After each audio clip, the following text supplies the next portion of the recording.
Joining us now is Katie Nicholl, who wrote the book William and Harry Behind the Palace Walls, here to give us some more insight on who Kate Middleton is. And there's actually a lot about Kate in your new book. What's something that we don't know about her? Well, I think that she's an awful lot of fun, and she can drink Prince William under the table. I've been at nightclubs with her where I've seen her carry a tray of sambucas and do shot after shot, and she's the one standing and William's the one that's looking totally out of it. So she's quite a partier. I know people think she's very demure and a bit of a wallflower, which she is, but I've always said, don't underestimate this girl. There's a lot to her. So it's interesting, that tidbit that you give, because it isn't exactly something I would imagine that the palace would put out there as a fun fact about the woman about to join the family. But she is a lot of fun, and I think she has a reputation for being a bit of a plain Jane, and there's just a lot more to her. It's just, you know, over here in England, we haven't seen that much of her. That press conference at St James's Palace yesterday was the first time, Erica, that we've heard her speak, that we've seen her pictured, that we've seen her take the stage, and I don't know about you, but I think she did an amazing job. She did a beautiful job. There was so much anticipation about that because we hadn't heard from her before. No.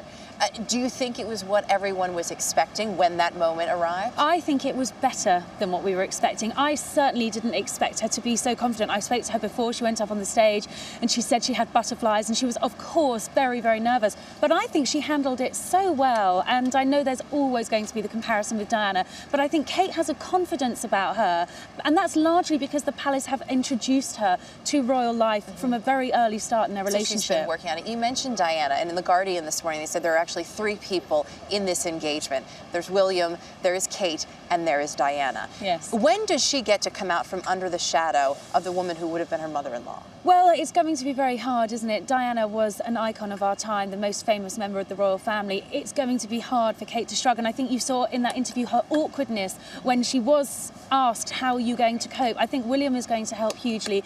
But you know what? I don't think they want to rule Diana out. I said when I was on the programme with Maggie earlier on in the week that I think the reason they've chosen 2011 is to remember Diana. That's why he's given her Diana's ring. So I don't think they want her forgotten, but of course the comparisons with Kate, it's going to be hard for her to have that, and I hope people give her just a little bit of leeway to be her own person. We have a new Princess of Wales in Kate Middleton. Do you think she's going to change the royal family at all, and the way the royal family is seen both here and abroad? I think she will change them, because, you know, she is middle class, she's not an aristocrat, she's a real breath of fresh air for the House of Windsor, so absolutely she's going to change it, but I think she's going to change it for the better. Her and William, as I say in my book, they're the future of this monarchy, of this House of Windsor. They're going to take it forward into the 21st century, and I think they'll do a great job. Well, we're all looking forward to watch that as they begin on their journey. Absolutely. Katie Nicholl, great to have you here with Lovely us to be with you this morning.